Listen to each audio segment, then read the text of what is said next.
இப்போ வந்து கடல மாவு வச்சு போண்டா செஞ்சு காமிக்கிறேன். அதுக்கு தேவையான பொருட்கள்: 1 டம்ளரு கடல மாவு, அரை டம்ளர் அரிசி மாவு, 1 1/2 வெங்காயம், கொஞ்சோண்டு இஞ்சி, கொஞ்சம் கேரட்டு, கொஞ்சம் பச்சை மிளகா, கொஞ்சம் கருவேப்பிலை, கொத்தமல்லி, 1 ஸ்பூன் மிளகாத்தூள், வர மிளகாத்தூள், தனி மிளகாத்தூள் 1 ஸ்பூனு, முட்டைக்கோஸ் கொஞ்சம் தேவையான அளவு, பெருங்காயம், உப்பு.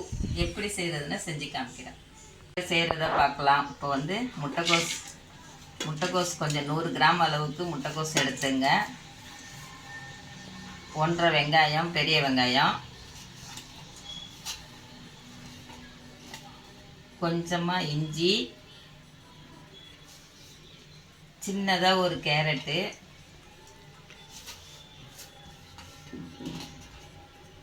3 பச்சை மிளகாய், 3 பச்சை மிளகாய், கொஞ்சமாக கருவேப்பிலை, கொத்தமல்லி இலை, 1 ஸ்பூன் அளவுக்கு பெருங்காயத்தூள்,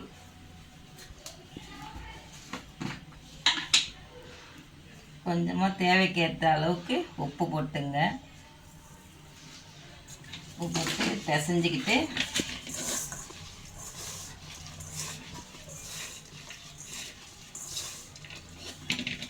அதுக்கப்புறம் 1 ஸ்பூன் மிளகாத்தூள் எடுத்து வச்சுருக்கோம், தனி மிளகாத்தூள், அதை போட்டுங்க.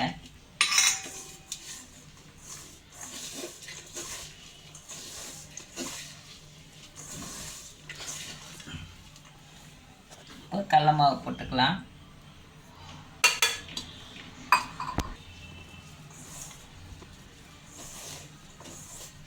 இதுலேயே தண்ணி இருக்குது, பத்தலைன்னா ஊற்றிக்கலாம்.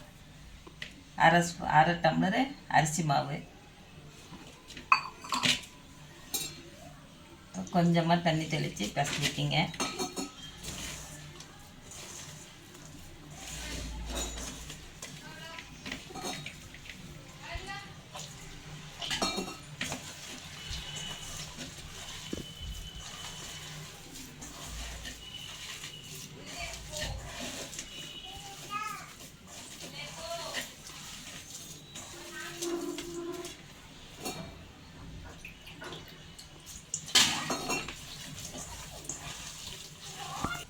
இந்த அளவுக்கு பதம் வர மாதிரி பிசைஞ்சிக்கிங்க. இப்போ எண்ணெயில் போட்டவுடனே காமிக்கிறேன்.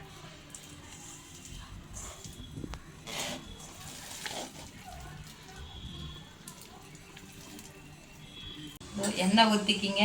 எண்ணெய் காஞ்சதுக்கப்புறம் சின்ன சின்ன உருண்டையாக உருட்டி, இவ்வளோ பெருசு உருண்டையாக உருட்டி போடுங்க.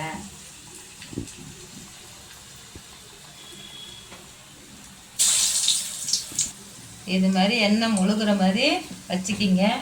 எண்ணெய் காஞ்சவொன்னே போடுங்க. போட்ட நாளைக்கு மொறுன்னு போண்டா செஞ்சு காமிக்கிறேன், சாப்பிட்டு பார்த்துட்டு சொல்லுங்கள். இது மாதிரி முழுகிற மாதிரி வச்சுக்கிங்க. இந்த செஞ்சு காமிக்கிறேன், நீங்களும் சாப்பிட்டு பார்த்துட்டு கமெண்ட் பண்ணுங்கள்.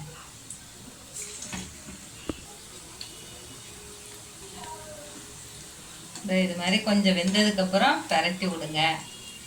கொஞ்சம் செவந்து வந்ததுக்கப்புறம் எடுங்க. எண்ணெயெல்லாம் ரொம்ப குடிக்காது, நல்லா மொறுமொறுப்பாக இருக்கும்.